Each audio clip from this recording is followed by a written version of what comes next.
decir, no nos dijeron cómo vivir. Es más, algunos creemos que vivir es comer y dormir. Otros piensan que vivir es estudiar, tener una carrera, ganar un buen salario y pasarse la vida pagando cuentas, deudas y salir de broncas. Y creemos que eso es vivir. No, vivir no es eso. Vivir es alcanzar la plenitud de quien tú eres. Ser la persona que tienes que ser. No la que quieres ser, porque a veces nosotros no sabemos ni lo que queremos. Hoy amanecemos de un humor y mañana amanecemos de otro y pasado mañana de otro, y hoy queremos ser astronautas y mañana queremos ser chef y luego queremos ser no sé qué, y según lo que se ponga de moda en televisión, cantantes, artistas, bailarines, lo que esté de moda es lo que queremos ser. Y entonces ni siquiera sabemos lo que queremos, y por lo mismo que no sabemos lo que queremos, por eso nos la pasamos la vida perdiendo el tiempo tratando de descubrir o tratando de ser algo que queremos ser, y después ya no nos gusta hacer eso y al rato queremos cambiar, y luego ya no nos gusta hacer eso y al rato queremos cambiar. Y pasamos mucha vida tratando de ser algo que queremos ser sin lograrlo, porque nos sentimos insatisfechos incluso cuando lo logramos. Por eso es importante que seas lo que debes de ser, es decir, el diseño de lo que fuiste, para lo que fuiste hecho, eso sería maravilloso. Estoy aprendiendo algo acerca de hacer cuchillos, o de trabajar con cuchillos, y me gustó algo porque platicaba con mi hijo Josué acerca de los cuchillos, precisamente, hablábamos de eso, y él me platicaba que ha visto unos videos de unos muchachos que se van de campamento y usan con un cuchillo, sobreviven 3 días en el campamento, ¿no? Se llevan una especie de tienda de campaña y con eso se van 3 días y solo con un cuchillo. Y entonces me decía mi hijo, ¿y qué es que con el cuchillo arman el refugio, con el cuchillo cortan la leña, con el cuchillo hacen esto y esto? Y yo decía, pues sí, es impresionante verlo, pero veía a alguien, estaba viendo un video de alguien que fabrica cuchillos y me dice, un cuchillo no es para cortar madera, un cuchillo no está hecho para cortar leña. Entonces, si tú usas un cuchillo para eso, puedes dañar el cuchillo. Te puede servir en un caso de emergencia, puede servirte como un caso extremo de que lo necesites y que necesites leña y puedes usar un cuchillo para eso, pero no está hecho para eso. Y eso es precisamente algo que a mí me hizo reflexionar, porque para algo fuimos hechos. Fuimos hechos para algo. Ahí andamos cortando leña, pero no estamos hechos para cortar leña. Andamos haciendo 1000 cosas, somos una herramienta, somos una persona que fue diseñada con un propósito y que tiene un propósito en la vida, pero andamos probando en 1000 cosas porque no sabemos cuál es nuestro propósito. Y de repente pasa el tiempo y nos sentimos frustrados o nos sentimos fracasados porque no hicimos o no, nos sentimos insatisfechos con lo que estamos haciendo. Y eso causa muchos problemas existenciales en muchas personas porque se sienten insatisfechos con lo que viven. Yo les he dicho a mis hijos, disfruten la etapa en la que están. Si ahorita son estudiantes, disfruten la etapa de ser estudiantes. Ay, es que me harta la escuela. No es para toda la vida. Solamente es una etapa que vas a pasar, una etapa que vas a superar y que después te vas a dedicar a lo que tú quieras. Pero ahorita la necesitas, porque si no, cuando te quieras dedicar a lo que te gusta, no vas a tener las herramientas que necesitas para hacerlo. Y vas a hacer un cuchillo, pero un cuchillo sin filo. Vas a hacer una herramienta que no sirve para lo que fue diseñada, aunque esté en el lugar en el que debe de estar, no está siendo útil para lo que tiene que ser útil. Y eso es algo que debemos entender. Les hablaba hace 8 días y les decía que parecía regaño, pero no era regaño. Les hablaba hace 8 días acerca de lo que nos hace tropezar, de lo que nos hace caer. Quiero continuar, no con el mismo mensaje de hace 8 días, ya está ahí en internet, lo puede buscar, lo puede escuchar con calma, pero quiero tomar como referencia, a partir de ahí, ¿qué es lo que nos hace caer? ¿Qué es lo que nos hace tropezar? Lo comentábamos hace 8 días y decíamos que es la altivez de espíritu y la soberbia. Eso es a título personal. Cuando nosotros somos soberbios o somos altivos, definitivamente lo que sigue es una caída. Definitivamente.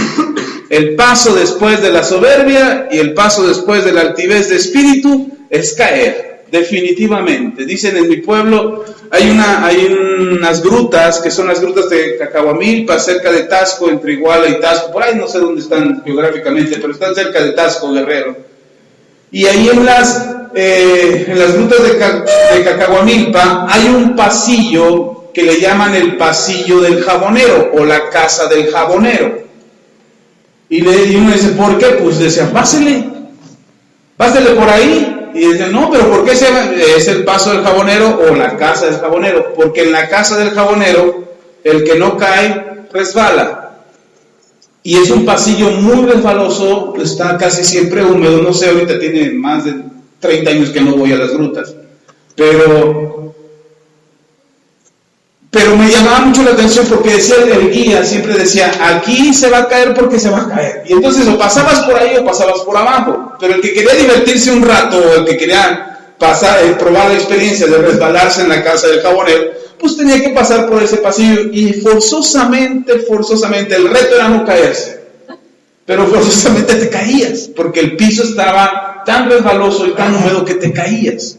Entonces, lo mismo, aquel que es altivo de espíritu, aquel que es soberbio, definitivamente tarde que temprano se va a caer. Y entonces hablábamos hace 8 días de cómo evitar caer, cómo evitar tener esos tropiezos, cómo evitar que te duela la vida a través de las equivocaciones y de los errores. Entonces hablábamos de esos 8 días, pero quiero tomar como partida eso porque hoy quiero hablar no de ti como persona, que por tu altivez o por tu soberbia puedas caer. No quiero hablar de eso. Quiero hablar de los que te hacen caer. Ese es otro tipo de persona.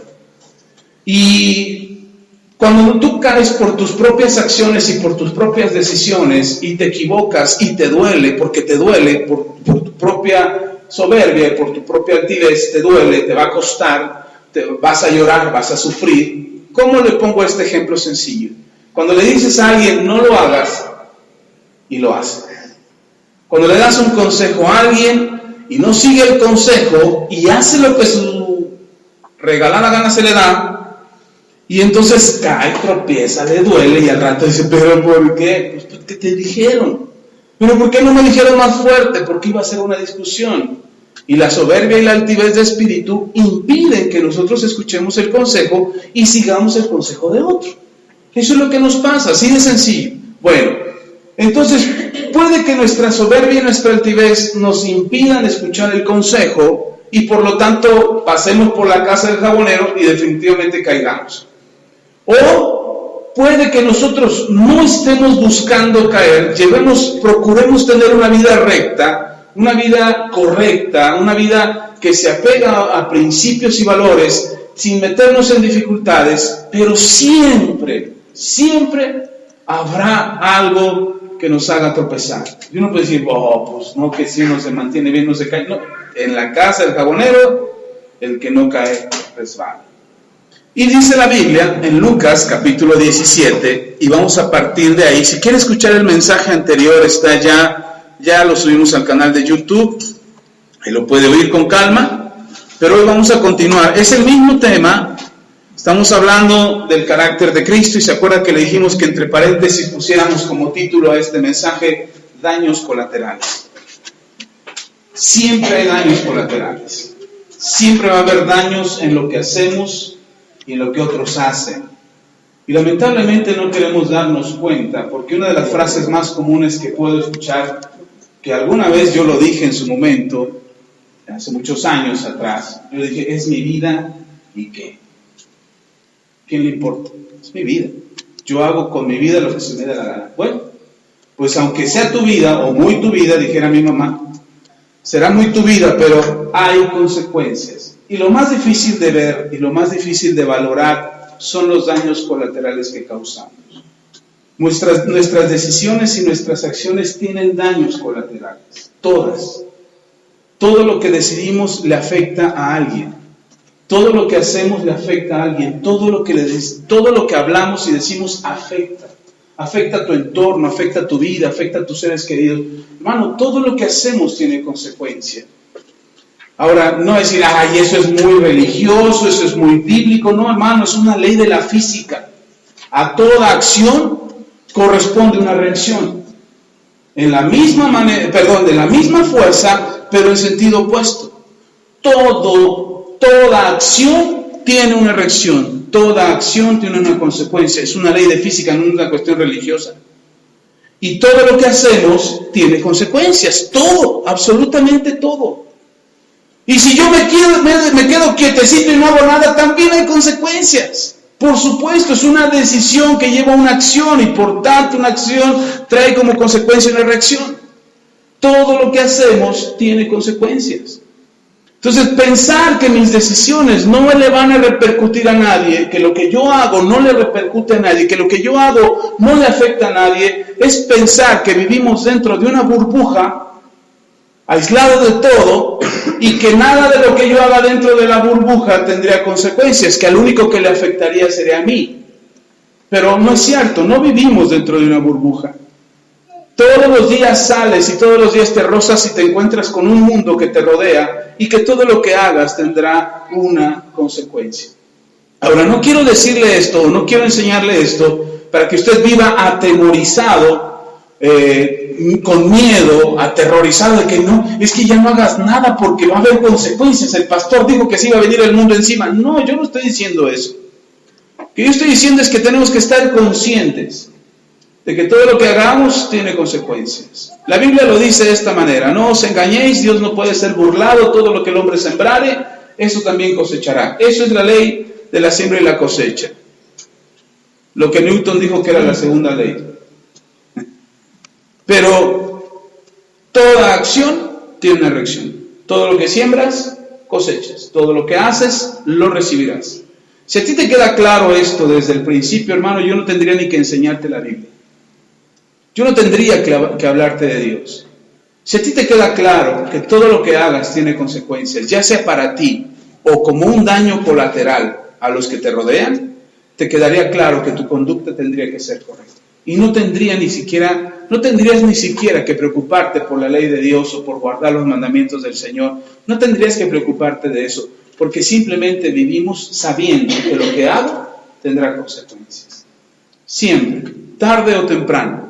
Algunas veces más pronto, algunas veces tardan más, pero siempre habrá consecuencias.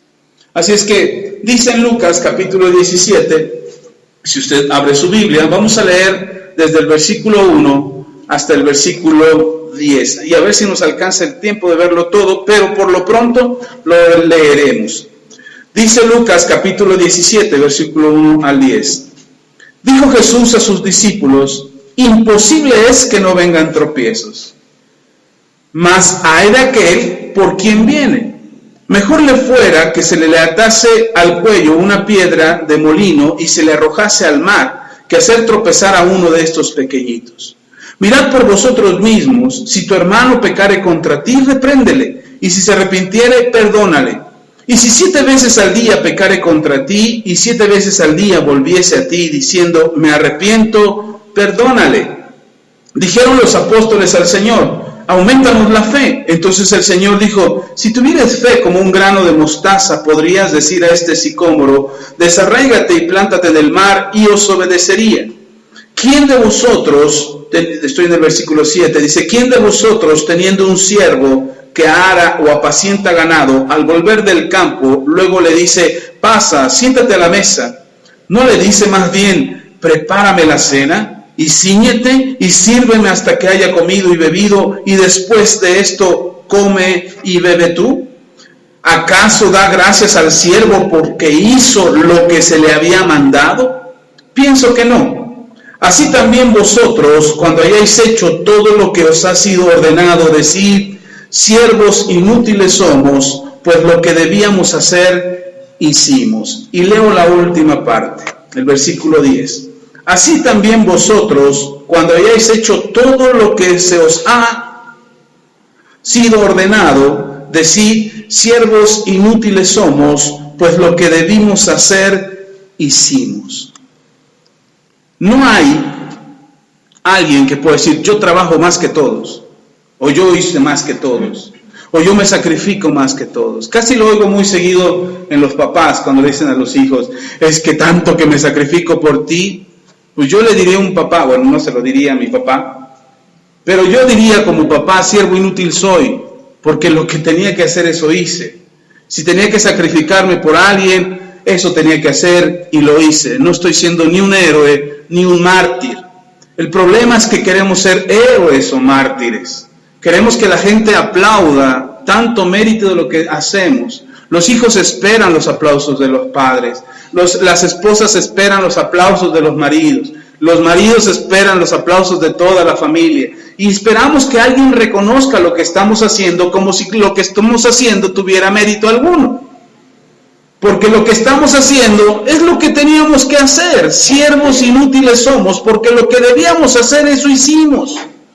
No importa cuánto trabajaste, no importa cuánto hiciste, no importa cuánto te desgastaste, ni en qué invertiste tu vida. Si era lo que tenías que hacer, eso hiciste.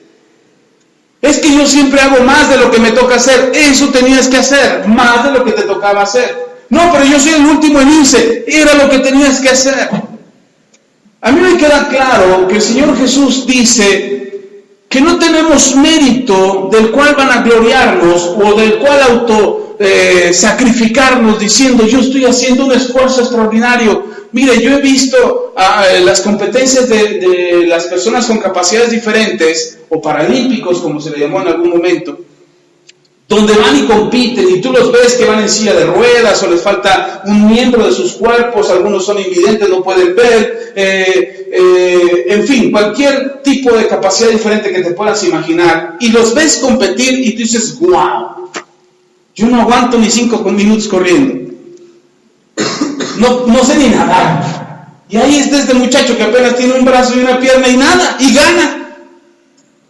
Y te sorprende, y ¿sabes qué? La otra vez escuché a un competidor de básquetbol de la selección de España, de los Juegos Paralímpicos, y le preguntaron, ¿y qué sacrificio tan grande estás haciendo? Y dice, no, esto es lo que la vida me dio.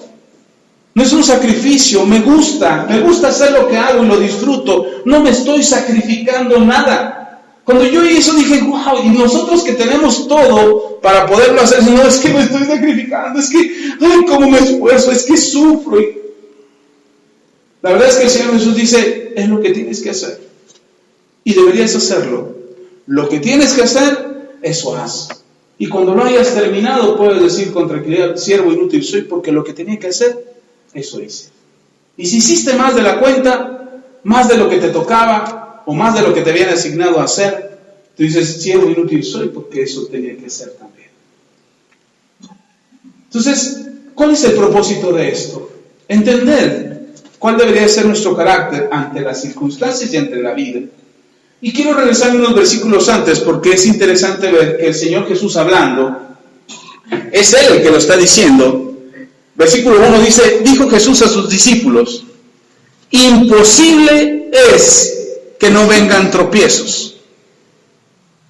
A ver, yo cuando leí esto dije, a ver. ¿Qué Jesús no dijo que para Dios no había nada imposible? ¿Cómo el Dios de lo imposible dice que es imposible? ¿Acaso Jesús no diría, no se preocupen, los que son míos nunca tendrán tropiezos?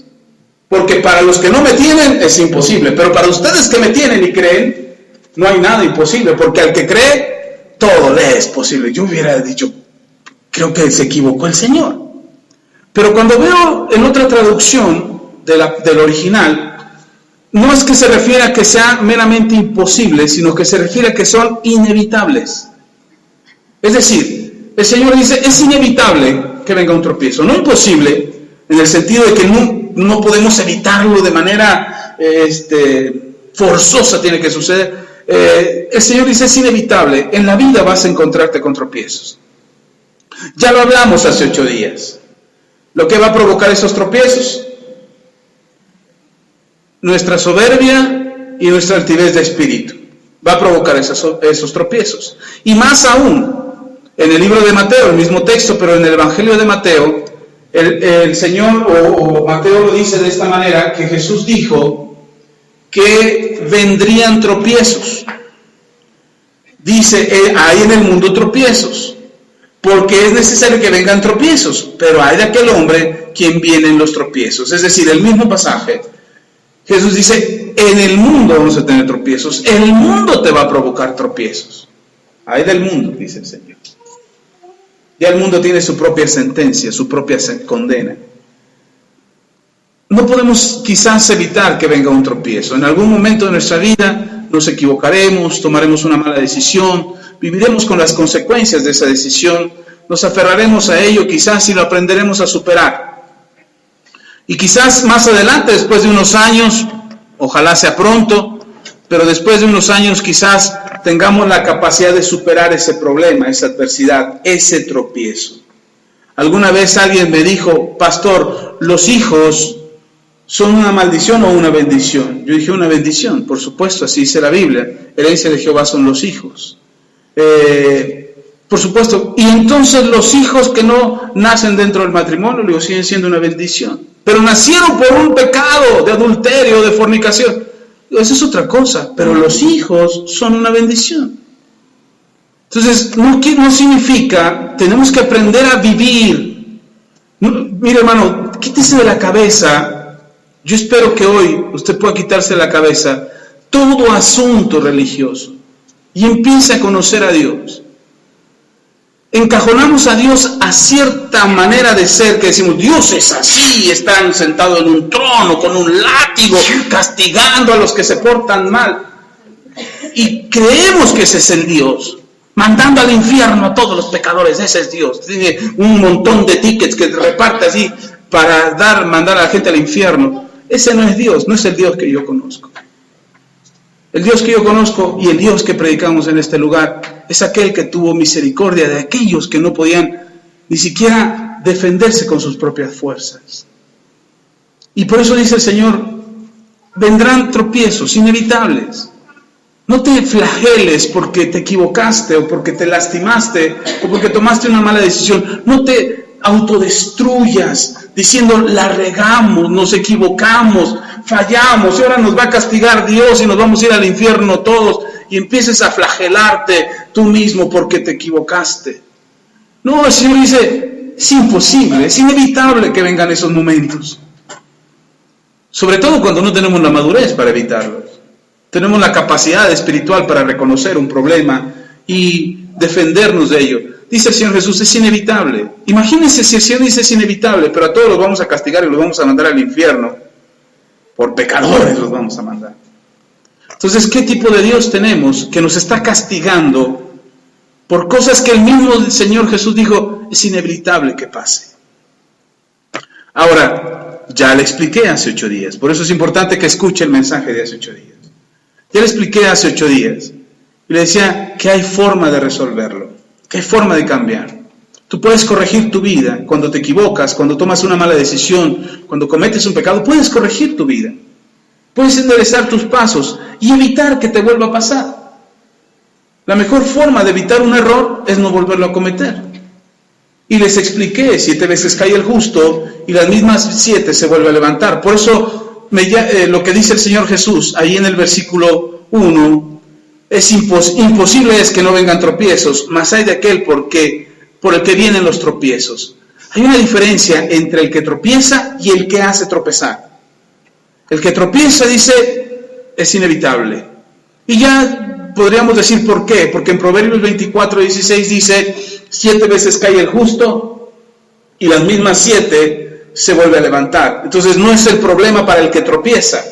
Aquí la advertencia no es para el que tropieza. Aquí la advertencia es para el que hace tropezar. El que tropieza, si tropieza, tiene oportunidad de levantarse. ¿Sí está conmigo? 7 veces cae el justo, las mismas 7 se vuelve a levantar. Si estamos hasta ahí, ¿está conmigo? Ok.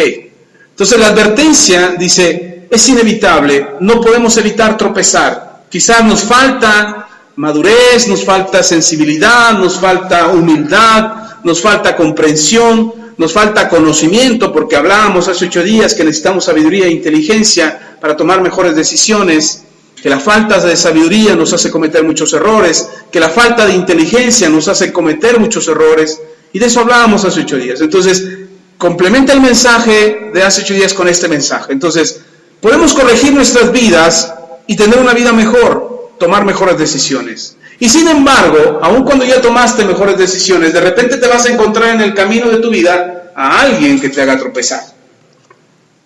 Pastor, pero yo me estaba cuidando tanto, yo estaba portándome re bien y era re buena gente, ya casi me salen las alas como angelito, y de repente no me di cuenta y tropecé. Probablemente alguien te haga tropezar, probablemente alguien te metió el pie, probablemente alguien te puso una trampa, probablemente alguien te engañó, te sedujo, te convenció, probablemente, o simplemente te dejaste convencer, ¿verdad? Pero eso no significa que no te puedas levantar. 7 veces cae el justo, hay más 7 que se levantan. Tropiezas, te levantas, tropiezas, te levantas. Pero aquí la advertencia, la que quiero que usted tenga mucha atención, es en aquel que hace tropezar. El Señor Jesús dice, es imposible que tropieces, pero hay de aquel por el que tropieces. Y hace una sentencia que pareciera cruel y despiadada, porque dice el Señor Jesús, mejor le fuera atarse una piedra de molino, mejor que le ataran una piedra del molino y que lo echaran al mar. Ejecútenlo. Mejor le fuera a esa persona que hace tropezar a los pequeñitos, mejor le fuera atarle una piedra de molino al pescuezo y echarlo al mar. Yo dije, ay caramba, son palabras muy fuertes. Y es el mismo Jesús de amor y de paz y de armonía, es el mismo, no está hablando de otro Jesús. Es el mismo Jesús que predica el amor, que predica el perdón, que predica la reconciliación, que predica la restauración, la salvación. Es el mismo Jesús que le dice a esa persona, mejor le fuese que le ataran una piedra de molino. Y yo decía, ¿por qué? Y la respuesta la recibí en mi corazón. Para una persona que hace tropezar a otro, mejor le fuera que lo ejecutaran a que viviera las consecuencias de hacer tropezar a los demás. Vuelvo al principio, lo que siembras, cosechas. Y alguien que hace tropezar a otros, alguien que hace tropezar a los más pequeñitos, vivirá consecuencias más terribles.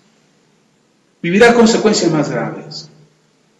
Y pudiera decir, ay, no es cierto, pastor, hay gente mala, hay violadores de niños, hay gente que destruye, y ahí andan bien libres. No se me confunda. Una cosa es la justicia de la tierra, y otra cosa es la justicia de Dios. Yo puedo hacer volar un avión. Bueno, yo no. Los ingenieros en aeronáutica. Una aerolínea puede hacer volar un avión. Es un armatoste de quién sabe cuántas toneladas de peso. Puro acero, combustible, asientos, personas. Y lo hacen volar.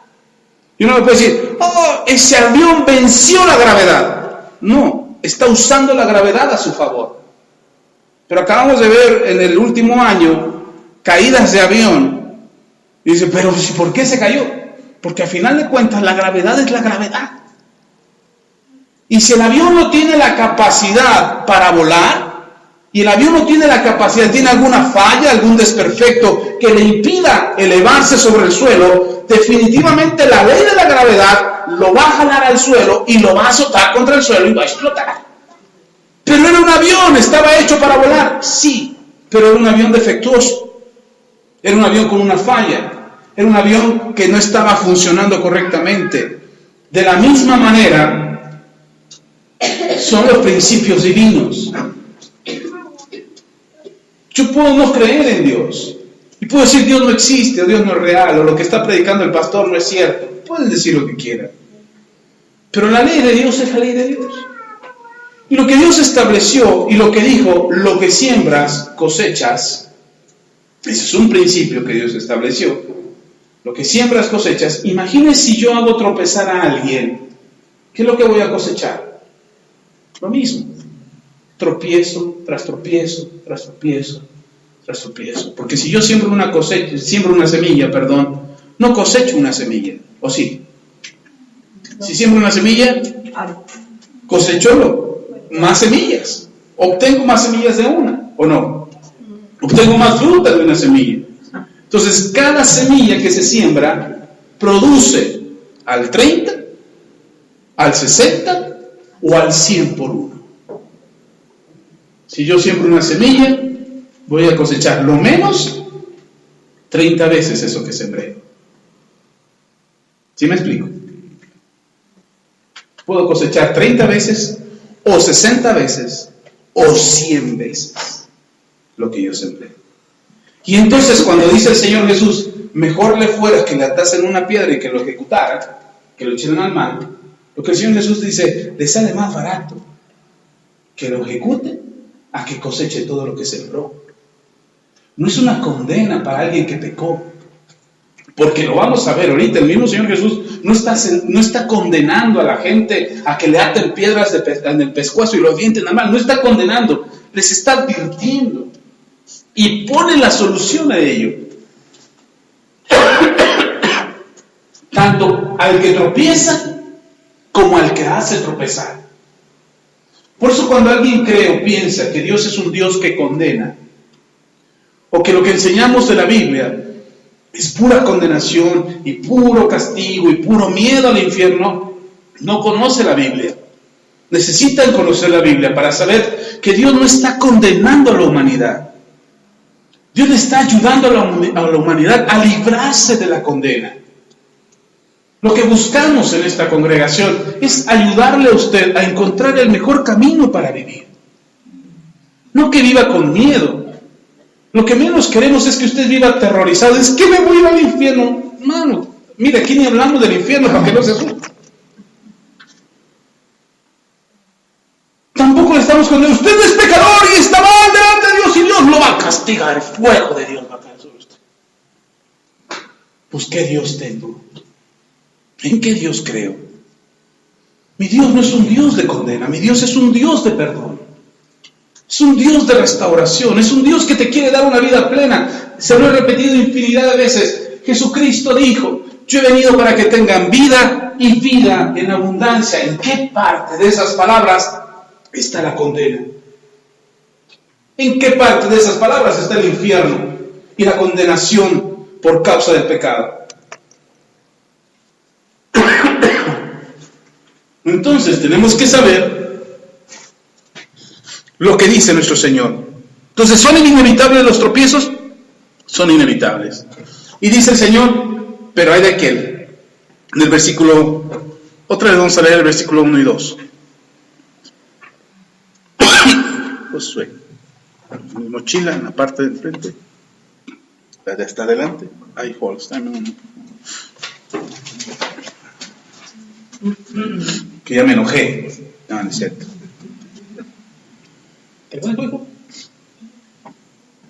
Gracias. Otra vez, versículo 1 y 2. Dijo Jesús a sus discípulos. Ahora, ¿quién está hablando? A los discípulos. A los que habían creído en Él. A los que escuchaban sus consejos. No le está hablando a la gente que no cree en Él. Le está hablando a la gente que cree en Él. Gracias, hijo.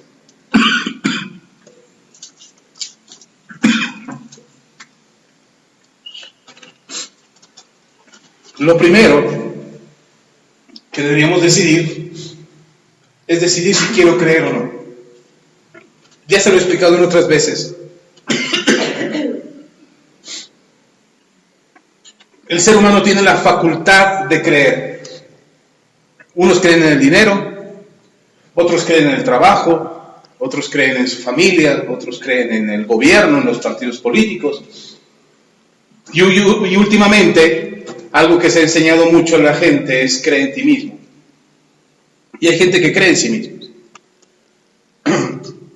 ¿Por qué podemos creer? ¿O por qué se usa la creencia como herramienta fundamental para hacer que la gente haga lo que uno quiere? Porque el ser humano tiene esa facultad, ya está intrínseco en él, ya es parte de él. El poder creer, la facultad de creer está en nosotros. Ahora, nosotros decidimos en qué creer. Quizás lo que podría diferenciarnos a ustedes y a mí de mucha gente es que hemos decidido creer en Jesús. Pero al final de cuentas cada quien pone su fe en lo que quiere. Fue el viernes, ¿verdad? Vamos. El viernes que fuimos a recoger lo que te dieron. Sí, ¿verdad? Estábamos en el trabajo y habíamos ido mi esposa a recoger unas cosas y estaba un médico ahí hablando de la rifa del avión. Es un doctor. Estaba hablando de la rifa del avión, que él iba a comprar su boleto, que quién sabe qué. y bromeaba, ni siquiera estaba hablando en serio, estaba hablando, y me hablaba a mí y me decía a mí, porque lo conozco desde hace muchos años, y se refería a mí, tratando de hacerme diálogo con la conversación que él tenía, o con el tema que él había sacado a conversación, pero lo estaba haciendo de una manera ni siquiera seria, lo estaba haciendo de una manera de broma, sarcástica, irónica, estaba burlando de esa situación.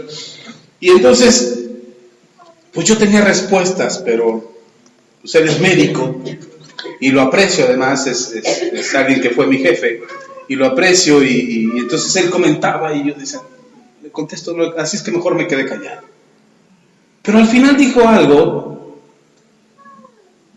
porque él decía que él sí iba a sacar el avión, que él iba a ganarse el avión, y que ya tenía dónde estacionarlo, y que iba a agarrarlo de transporte público, iba a subir Chalco Zaragoza, iba a ir subiendo pasaje, ¿no? Y él decía, pero yo me lo voy a ganar porque me lo voy a ganar. Y dice algo que me llama mucho la atención. Él dice, porque en algo hay que creer. Cuando dijo eso, yo hasta lo volteé a ver porque lo conozco y él sabe cuál es mi fe y sabe cuáles son mis creencias. Y es más, yo le he hablado a él de mis creencias y le he compartido de mis creencias. Y cuando le hablo de la fe en Dios, él dice, sí, porque hay que creer. Pero cuando me dijo, en algo hay que creer, me hizo pensar que a pesar de toda su formación académica, porque tiene su licenciatura en medicina o su carrera de medicina, tiene una maestría en salud pública y administración de no sé qué. Dije, a pesar de toda su preparación, a él se le hace tan fácil decir, hay que creer en algo. Dije, o sea, hay que creer en cualquier cosa.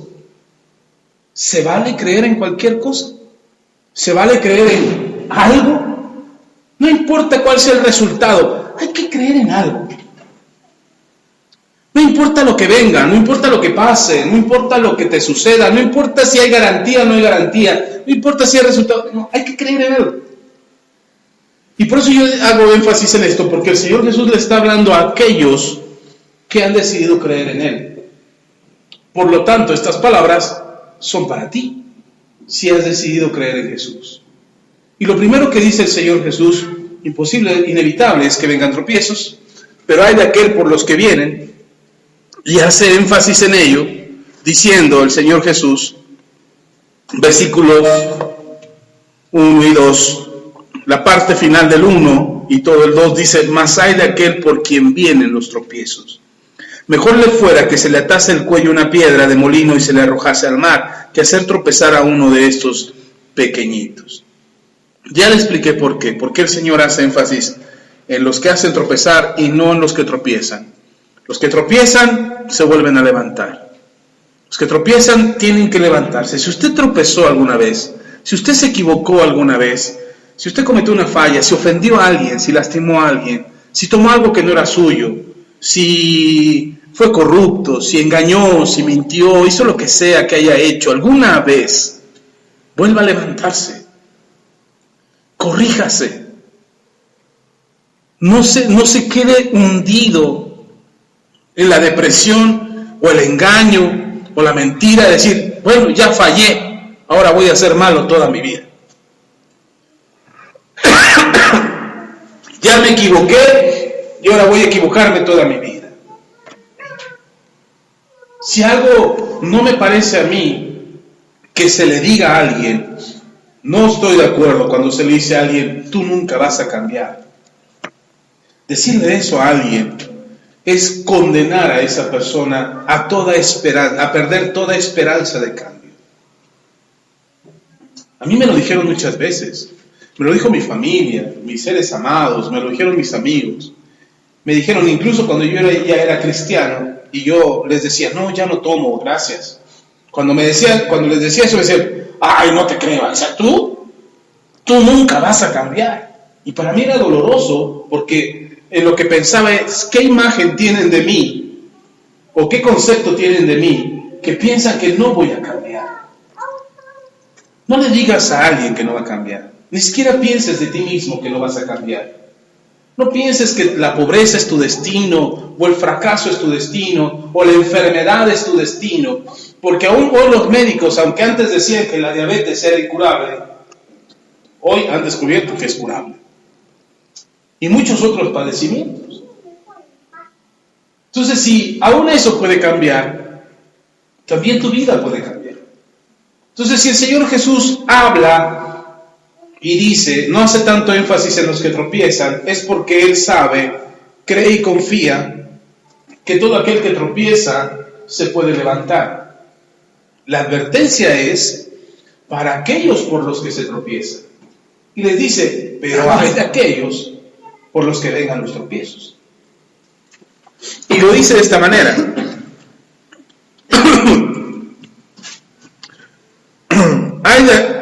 Hay de aquel por quien vienen, mejor le fuera que se le atase al cuello una piedra de molino y se le arrojase al mar, que hacer tropezar a uno de estos pequeñitos. ¿Quiénes son los pequeñitos? ¿A quién se refiere como pequeñitos? No se refiere a los niños, se refiere a aquellos que han decidido creer en Jesús, que no tienen la facultad o la capacidad de resistir un tropiezo. No está hablando de temporadas o cuántos años tienen como cristianos o cuántos años tienen de ir a la iglesia y de leer la Biblia. No está hablando de eso.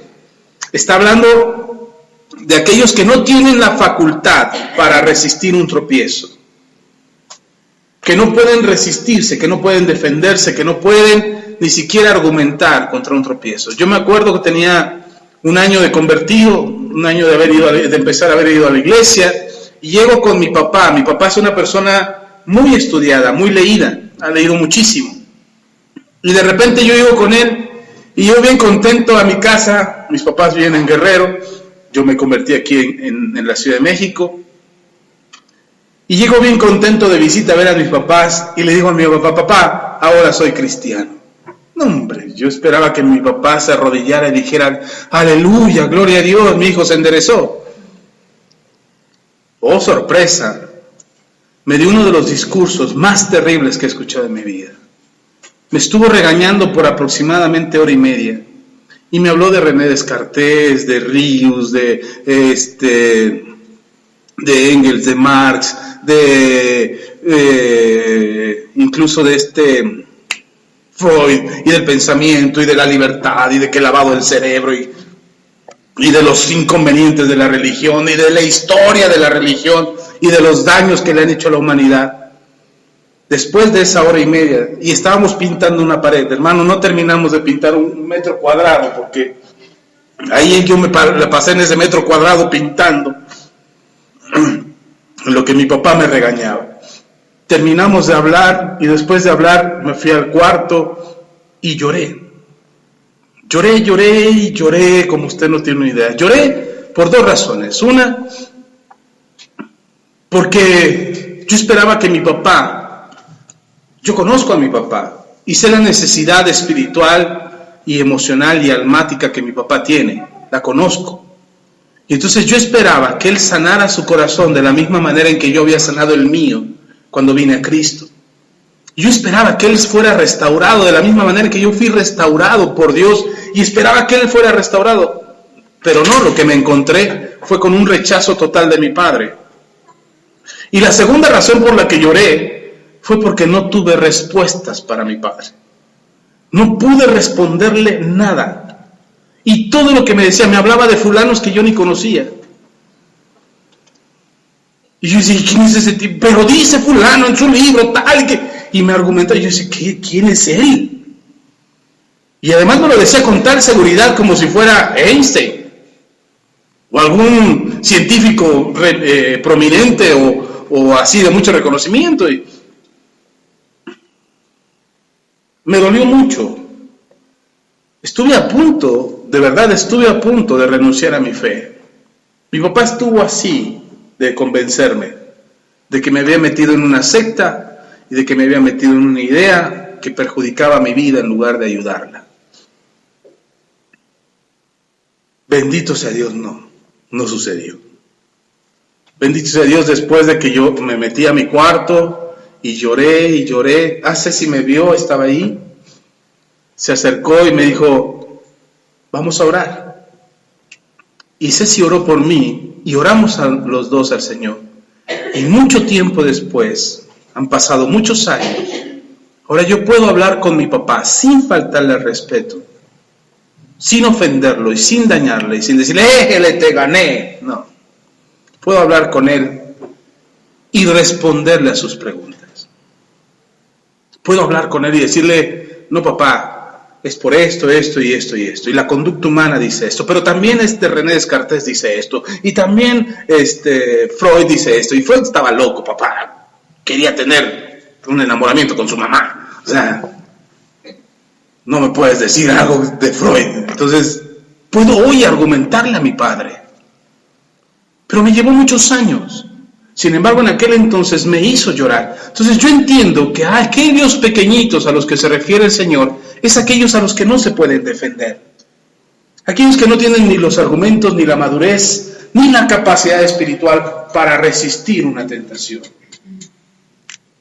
No es aquellos que se recién convirtieron hoy y ya son pequeñitos, o los más jovencitos en el Evangelio, no, o los más niños en edad, no, porque yo me he encontrado niños que tienen más principios y más valores y más moral que muchos adultos. Entonces no se trata de los pequeñitos, los que tienen poco tiempo, se trata de aquellos que no se pueden defender. Y entonces pone en advertencia y dice, ¡ay de aquellos que hacen tropezar a los pequeñitos! Entonces los pequeñitos podrían decir, bueno, el Señor va a castigar a los que me hagan tropezar. No. Pone una advertencia a los que hacen tropezar, pero los pequeñitos, ¿qué van a vivir? Las consecuencias de sus tropiezos. Entonces, ¿qué te tienes que ocupar tú?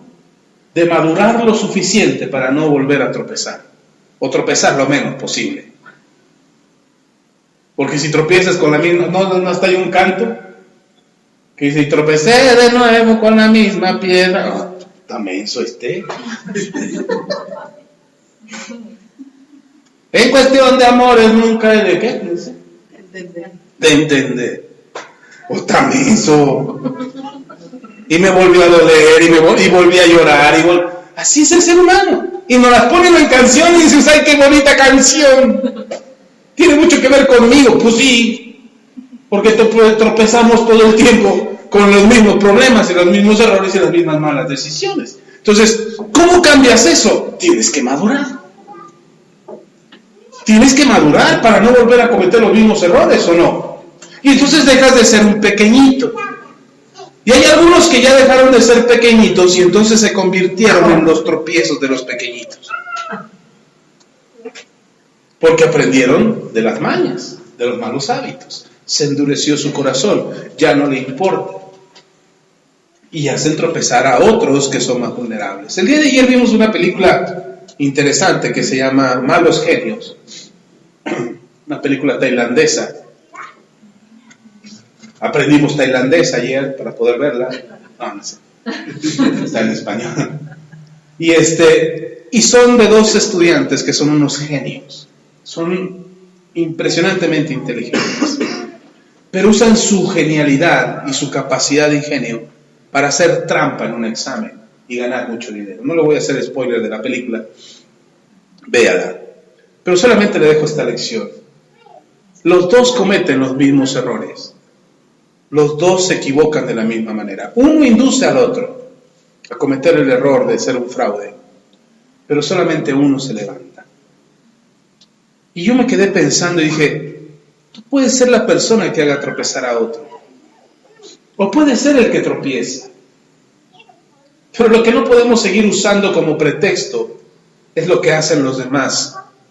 Decir, es que aquel me hizo caer, es que aquel me hizo tropezar, es que yo fallé porque otro me obligó. Yo se lo he dicho aquí muchas veces y se lo vuelvo a repetir hoy. Nadie te puede obligar a hacer algo que tú no quieras hacer. Incluso Nelson, ay pastor, y cuando es un secuestro ahí uno no quiere. Incluso Nelson Mandela, cuando lo metieron a prisión contra su voluntad por una lucha justa, él dijo desde la prisión, Puede que mi cuerpo esté aquí y esté prisionero, pero mi espíritu y mi alma son libres. Me pueden obligar a picar piedra. Me pueden obligar a estar aquí, a comer a la hora que ellos quieran, a dormir las veces que ellos quieran, a tener la ropa que ellos quieran. Me pueden obligar a eso, pero mi espíritu y mi alma son libres. Entonces, de repente autojustificarnos, decir, es que me obligaron, es que me hicieron, es que yo no quería, pero me llevaron. Eso no es válido. Porque al final de cuentas es algo que tú siembras y es algo que tú cosechas. ¿Sí está conmigo? Pero los que hacen tropezar tienen un mayor peso sobre sus hombros, porque ellos están haciendo que otro falle. Por eso cuando alguien dice es mi vida y que a nadie le afecta, son mis decisiones y que es lo que yo quiero y que no obligo a nadie, yo no lo obligué, eso es mentira. Hay consecuencias, siempre. Un padre que miente traerá consecuencias a su casa, sus hijos mentirán. Una madre que es chismosa tendrá como consecuencia hijos chismosos. Ay, pero yo no les enseñé, lo hacía a solas con mi comadre. No. Estás dando oportunidad a que pase. Por eso cuando les decimos, hermano, viva bien o correctamente, no es porque le estamos poniendo en advertencia de que si no lo hace, se irá al infierno y Dios lo va a castigar. Hermano, eso no predicamos aquí. Lo que le decimos es, pórtese bien y corrija su vida para que tenga una buena vida. Y no solamente usted, sino sus generaciones. La Biblia dice que Dios bendice al justo hasta 1000 generaciones. Y sin embargo también Dios dice que Él visita la maldad de los padres sobre los hijos hasta la 3ª y 4ª generación. Es decir, cuando tú vives justamente y vives correctamente, y por eso tomamos la Biblia como manual, porque lo que está escrito aquí no es un aspecto de religiosidad, sino es un aspecto de vida para vivir correctamente. Y tomamos esto como parte de nuestra vida. Lo que estamos diciendo, hermano, viva correctamente para que le vaya bien. Y sin embargo también ponemos en advertencia que aquel que vive mal o que hace mal las cosas, también le irá mal. Y no solamente a él, sino a sus hijos y a los hijos de sus hijos, hasta de ahí para adelante. Entonces, ¿cómo quieres vivir? Es tu decisión. ¿Qué quieres hacer con tu vida? Es tu decisión. Los daños colaterales a Dios sí le importan. Dice la Biblia, en el versículo 2, la parte final,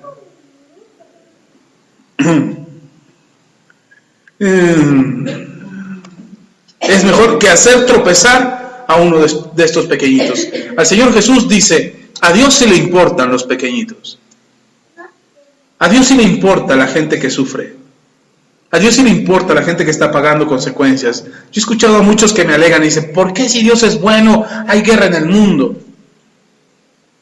¿Por qué Dios no hace nada por los niños maltratados o los niños de la calle? Claro que sí hace. Hoy precisamente se están entregando o se van a entregar, no sé qué horas pase, los premios Oscar. ¿Sí sabían de los premios Oscar?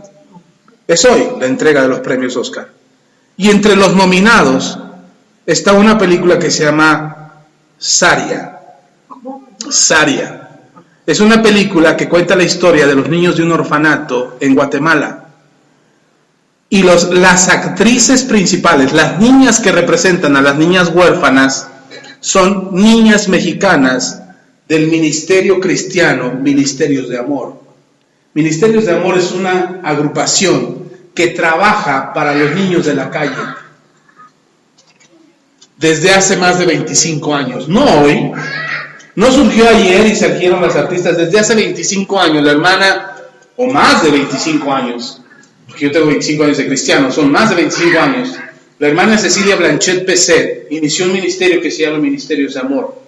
Y empezaron a recoger a niños de la calle y a ayudarlos y a cambiarles su historia, dándoles alimento, estudio y una vida mejor.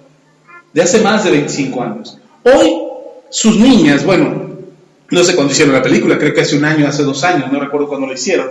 Pero hoy la película está nominada a premio Oscar como mejor cortometraje, si no me equivoco.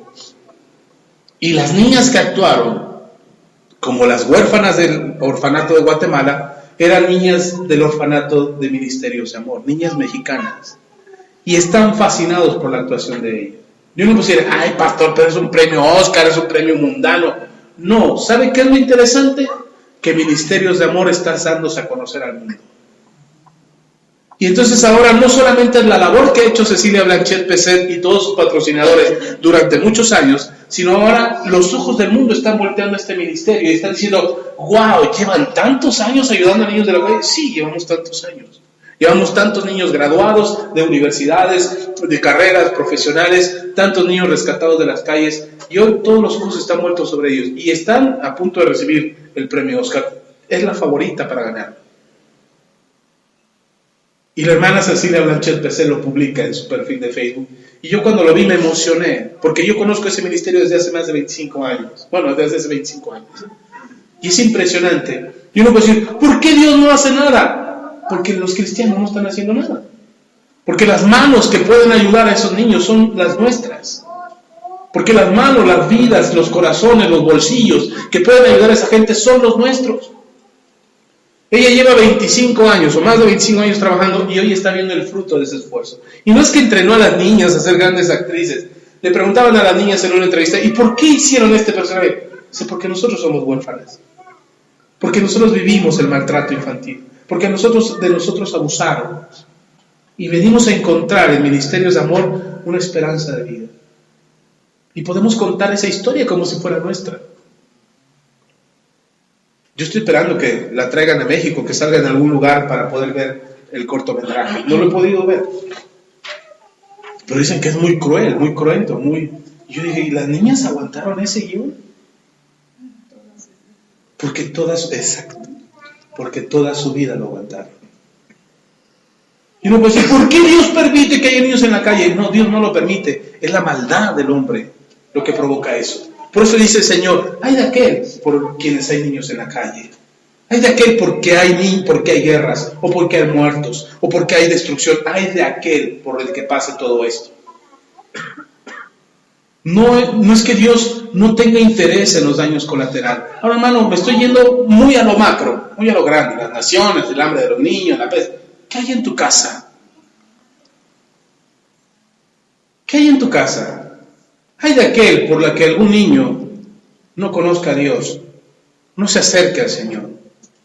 Yo me acuerdo que mi papá le decía a mi mamá, y mira, llamo a mi padre, no estoy hablando mal de mi papá, que va a decir, oye, el pastor le tira contra su papá todo el tiempo. No, pues es mi casa, mi papá, yo viví con él. No puedo hablar de tu papá, tú tienes tu historia con tu papá, yo tengo mi historia con mi papá. Y mi papá le decía a mi mamá, porque mi mamá viene de una enseñanza católica, pues eso fue lo que le enseñaron sus padres. Y entonces, cuando nacimos mis hermanas y yo, mi mamá decía, porque toda la presión de la familia de mi mamá dice, tienes que bautizar a esos niños, porque si no se van a ir al infierno tus hijos si quieren. Y mi mamá con ese miedo, pues nos bautizó. Y nos bautizó a escondidas de mi papá. Ahí, a excepción de la última, ya la última le dijo a mi papá, por lo menos déjame escoger un padrino a mí. Y escogió el padrino de mi hermana más pequeña, pero los 3 hermanos mayores fuimos bautizados a escondidas de mi padre. Y mi papá tenía este argumento. Mi papá decía, déjalos, no les enseñes nada de religión. Que cuando crezcan, que elijan su propia religión. Se oye bien poético ese pensamiento, bien liberal, bien progresista, bien todo, ¿no? El asunto es que yo crecí. Yo conocí a Cristo, me acerqué a la iglesia, y cuando me acerco a la iglesia le digo a papá, encontré mi camino. Mi papá dice, ¡ah, pues no, que cada quien escogiera su camino. Y así piensan muchos papás, no le enseña nada, que cuando crezca la hija, bueno, deja entonces que conozca los 2 caminos. Enséñale de ciencia, de filosofía, de pensamiento liberal y de pensamiento socialista, enséñale eso, pero también enséñale la Biblia. Deja que conozca, y entonces ahora sí, teniendo 2 caminos a elegir, elegirá cualquiera. Y estoy seguro 100%, porque lo dice la Biblia y porque creo que así es. Estoy seguro 100% que si tú le enseñas los 2 caminos a un niño, el niño siempre elegirá a Dios. Siempre. Pero muchos papás no quieren enseñar a los hijos acerca de Dios porque tienen miedo a que vayan a acercarse a Dios y a aferrarse a una religión. Eso es precisamente de lo que habla la Escritura. Hay de aquel por el que tropiezan los pequeñitos. ¿Qué le enseñas a tus hijos? ¿Cómo tratas a tus hijos? De repente han venido papás que se acercan, mamás que se acercan a mí, que dicen, pastor, ore por mi hijo porque es muy rebelde. Como si la oración hiciera magia y el hijo dejara de ser rebelde por una oración. El problema no es la oración, el problema es la enseñanza que recibió ese niño. Son daños colaterales. Es lo que les enseñamos. De repente la esposa viene y dice, pastor, ore por mi marido porque es un adulto, no es un mujeriego. Para que se les hagan los chamucos de mujerería y de... Mujerería, qué padre. Que se trate el espíritu de mujeriego y que se... No es la oración. Como si la oración fuese magia. La oración no es magia. La oración implica fe. ¿Pero por qué mi marido es así? Bueno, habría que revisar qué tropiezos provocaste. Y a lo mejor no tú, a lo mejor lo traes desde sus padres. O a lo mejor hasta de sus abuelos. Heredó una enseñanza, un aprendizaje, que ahora que es adulto, comete los mismos patrones o toma las mismas decisiones porque trae un tropiezo en su alma. Hermano, todo lo que hacemos tiene consecuencias. Todo lo que hacemos tiene resultados. Todo lo que hacemos tiene daños colaterales. Ya sea para bien o para mal. Y entonces no podemos culpar a nuestros hijos de que son rebeldes, de que no obedecen, de que no estudian. Mira, si tú toda la vida dijiste, odio las matemáticas, y de repente tu hijo se encuentra con las matemáticas en la escuela, va a decir, las odio. ¿Y por qué? Porque mi madre las odia, la hicieron infeliz, mira, vive amargada, lavando trastos. Odio las matemáticas, y entonces tu hijo es un repelente a las matemáticas, porque toda la vida te oyó diciendo que odiaba las matemáticas. Mis hijos son buenos para las matemáticas, pero ¿sabes por qué? Porque a mí yo no odio las matemáticas. Y lo que odio nunca se los he dicho para que ellos no lo odien. A lo mejor ellos van a hacer eso. Pero yo no digo, ay, yo aborrezco esto. No me gusta leer, no le digo eso. Mi casa está llena de libros. Y de repente los dejo mal puestos por ahí. A ver si a alguno se le pega a alguno. De veras, en serio. Dice, pues recoge tu reguero. Pues no, yo quiero que los vean, que están ahí. Porque quiero que amen la lectura, que amen leer. Que no me los engañen y les estoy diciendo, esta es la ideología de la libertad. No. Ten un pensamiento crítico. Reacciona. Dios te dio la capacidad de pensar. Ve las evidencias. Ve las pruebas, ve lo que la vida misma te enseña. Yo no puedo creerle a un hombre que se para a enseñar de un matrimonio libre cuando tiene un matrimonio destruido. O que me va a hablar de fidelidad cuando es el hombre más infiel del mundo. Por eso dice el Señor Jesús, se atrevió a decir, imítenme, sigan mis pasos, hagan lo que yo hago. Hagan lo que yo les digo. Ahora lo que estamos buscando aquí es que usted no tropiece. No queremos que usted tropiece. Por eso tenga madurez. Madure espiritualmente. Que nadie me lo engañe o que nadie la engañe.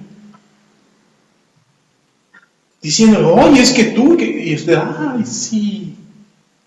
Al fin encontré mi príncipe azul. O a mi princesa encantada. No, hermano, piense, use su cerebrito. No tropiece, pero más aún, no haga tropezar. Y después, termino con esto, el Señor, le parafraseo el texto completo.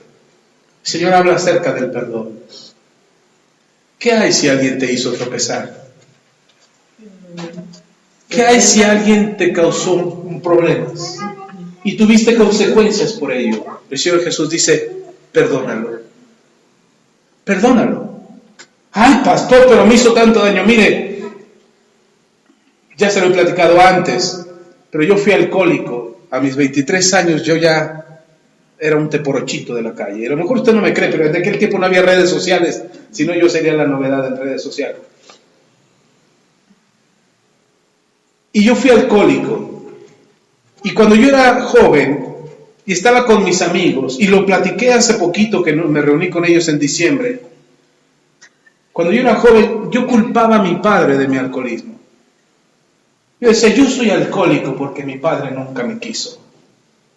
Yo soy alcohólico porque mi padre me maltrataba. Mire, no me maltrataba, pero yo era exagerado. Se me maltrataba mi padre. Y entonces, bajo pretexto de que la culpa de mis decisiones eran de mi papá, yo tomé malas decisiones. Y yo culpaba a mi padre. Es que mi padre hizo esto. Es que mi padre se peleaba con mi madre. Y es que mi padre no hizo nada cuando mi hermana se fue. Y es que mi padre... Y entonces, mi padre nunca estaba. Y entonces yo culpaba a mi padre de todo. Pobrecito de mi papá. Porque yo lo veía como el villano de la película. ¿Sabe hasta dónde cambió eso? Porque todavía siendo cristiano, cuando ya me convertí a Cristo y cuando ya leía la Biblia, iba a la iglesia y ya estaba como cristiano, en ese momento... Aún siendo cristiano, aún condenaba a mi padre. Yo decía, y cuando testificaba de que yo había sido alcohólico por culpa de mi papá, que yo había vivido en las calles porque vivía en las calles y comí de la basura durante mucho tiempo, yo decía, la culpa fue de mi papá. Así, siendo cristiano. ¿Sabe cuándo cambió todo? Hasta que alguien me dijo, tienes que perdonar a tu padre. Y dije, no, si a mí me está yendo mal, y soy pobre, y estoy mal, y soy alcohólico, y tengo problemas de gastritis, y perdí mi oído, y no percibo olores, y casi pierdo los dientes, y no vendí mi riñón porque estaba lleno de alcohol, no me lo recibieron, pero la culpa es de mi padre. ¿Cómo voy a perdonar a mi padre de todo el daño que me hizo? Esos eran mis argumentos. ¿Cómo voy a perdonar a mi padre? Y entonces el Señor me llevó al texto donde dice, si tú no perdonas a aquellos que te ofenden sus pecados, tu Padre que está en los cielos tampoco te perdonará tus pecados. Y si algo yo llevaba sobre mis hombros eran todos mis pecados. Si algo yo traía en mi corazón eran todos mis pecados. Y yo lo que quería era deshacerme de eso. Así es que tomé la decisión de pedirle perdón a mi papá y de perdonar a mi papá. Asunto arreglado. La historia cambió. Nuestras vidas empezaron a cambiar. Nuestra situación empezó a cambiar. Empezó a mejorar lo que estábamos viviendo y empezamos a cambiar nuestra situación. Y al día de hoy, yo puedo hablar con mi padre sin ningún resentimiento. Yo puedo ver a mi papá a los ojos y abrazarlo y perdonarlo y quererlo, quizás más de lo que antes lo pude haber querido. Y lo que le agradezco a Dios todos los días, además de la salvación, además de mi esposa y de mis hijos, y además del trabajo que tengo y de tener este ministerio, pero lo que le agradezco a Dios todos los días es por la vida de mi padre y de mi madre. El Señor Jesús le dice, perdone. Si alguien te hizo tropezar, perdona. Si alguien te hizo caer, perdona. ¿Por qué te enojas cuando te enojas? Ay, pastores que me hacen enojar. ¿O no? La culpa es del mundo entero. Yo no me quería enojar, pastor, pero me provocan. Yo ando aquí en el espíritu flotando en el tercer cielo y me bajan de las patas para hacerme enojar. ¿A quién le pasa, hermano? ¿Ah, que sí, les pasa? Yo he visto 2, 3 que les pasa. Que son un pan de Dios que no se quieren enojar nunca, pero las bajan a la tierra y las provocan. Bueno, ¿no te quieres enojar? ¿No quieres tropezar? Perdónalo. Lo que sea que te está haciendo enojar, perdónalo. Perdónalo por completo. Es que si no los regaño no se van a corregir. Mentira del diablo. Lo has hecho por años y no ha funcionado. Te has enojado por años, has gritado por años y no ha funcionado. Siguen cometiendo los mismos errores. Entonces esa no es la respuesta. La solución no es gritarles, ni ofenderles, ni lastimarlos. Esa no es la forma de cambiar la vida de ellos. Es perdonando. Entonces voy a permitir que se haga un reguero, ponla otro reguero. Si ya te hicieron reguero en la sala, ahora deja el comedor para que te haga el reguero. Es una mejilla y luego la otra. Ay, pastor, usted está diciendo que seamos desordenados. No, pero no te ha funcionado el enojo, no te ha funcionado el insulto, no te ha funcionado la ofensa, ni siquiera cuando los crucificas te funciona, se bajan de la cruz y te hacen un reguero. Tienes que perdonar. No puedes justificar tus actos en aquello que hacen los demás para decir tú, yo soy bueno, eres malo. Yo estoy bien, tú estás mal. Es lo que está diciendo el Señor Jesús. No puedes seguir permitiendo que eso te haga tropezar. Madura, deja de ser un pequeñito que te hacen enojar. Madura y entonces supéralo, perdona. Es que me ofende, pastor, perdona. Es que me quitó, pastor, perdona. ¿Y sabe qué es tan difícil perdonar? Es tan difícil perdonar que los discípulos le dicen al Señor Jesús, híjole Señor, aumentanos la fe para poder perdonar. ¿Qué necesitas para madurar? Fe. ¿Qué necesitas para cambiar tu carácter? Fe. Y la fe no la venden en la trapalería por kilo. Ojalá la vendieran en la trapalería por kilo. La fe la consigues por escuchar la palabra de Dios. ¿Amén? ¿Está conmigo? Vamos a orar, póngase de pie. No terminé, pero hasta ahí le voy a parar, porque ya se me acabó el tiempo.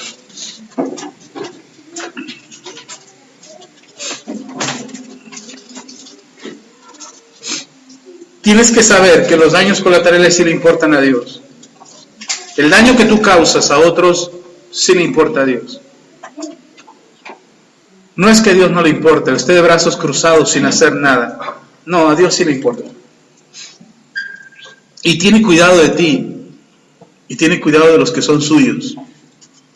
Pero hay algo que tienes que tener presente. No puedes seguir culpando a los demás de lo que tú haces. La película que vimos ayer, hay una escena donde descubren a la niña haciendo trampa y llaman a traer al papá. Y entonces ya cuando están en casa, el papá le dice, ¿pero por qué lo hiciste? Y la muchacha dice, sí, porque ellos te roban a ti primero, porque ellos son un fraude, porque ellos esto y esto y esto y esto. Y el papá se le queda viendo desesperado y le dice, todavía no te haces responsable de lo que hiciste. La muchacha justificaba sus acciones, justificaba lo que había hecho culpando a los demás. Así no la pasamos la mayoría. Soy pobre porque no tengo trabajo. No tengo trabajo porque el gobierno es malo. Me va mal porque hay delincuencia en mi casa. O fuera de mi casa, pues, no en tu casa, fuera de mi casa. No me alcanza el dinero porque todo está carísimo. Y entonces nos la pasamos culpando a los demás y por eso no mejora nuestra condición. Si un día vas a comer a un restaurante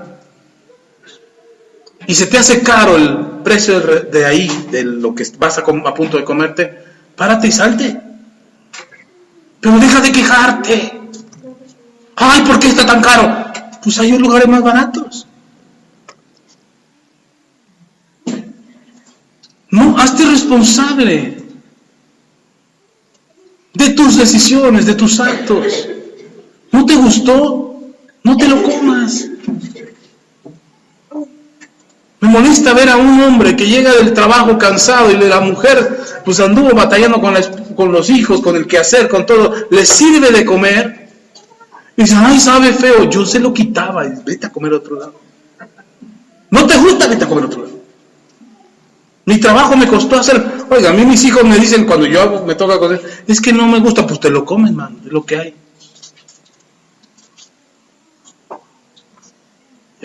Ahora ya comen de todo. No los invita a comer muy seguido porque le vacían la despensa. Pero si no te gusta, no te quejes. Está sucio, recógelo. Pero yo no lo ensucié, entonces no te quejes. Entonces vamos a vivir en el mugrero siempre. No, vas a vivir feliz, vas a vivir en paz. Enséñale a tus hijos a poner en orden las cosas, a poner en su lugar las cosas. Pero no hagas corajes. No ganas nada insultando a tu hijo porque tiene un reguero. ¿O sí? ¿A alguien le funcionó?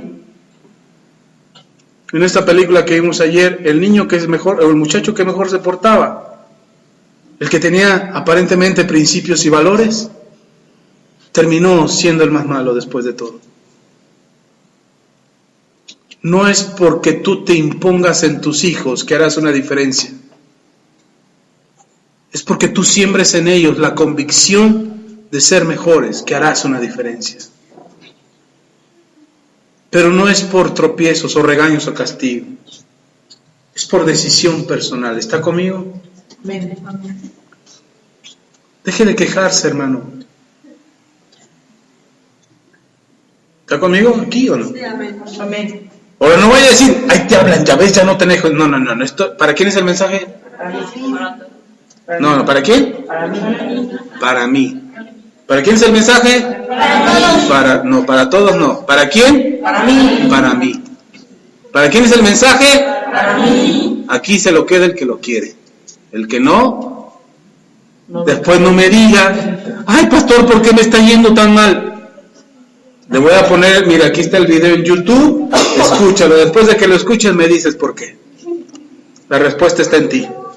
¿Está conmigo? Amén. Ok, vamos a orar. Cierre sus ojos por un momento.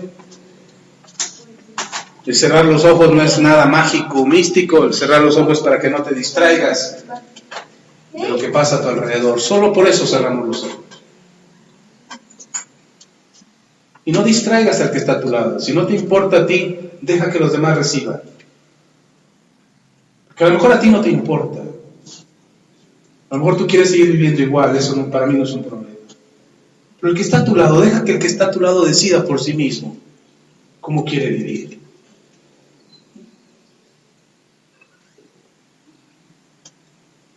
Padre, te doy gracias.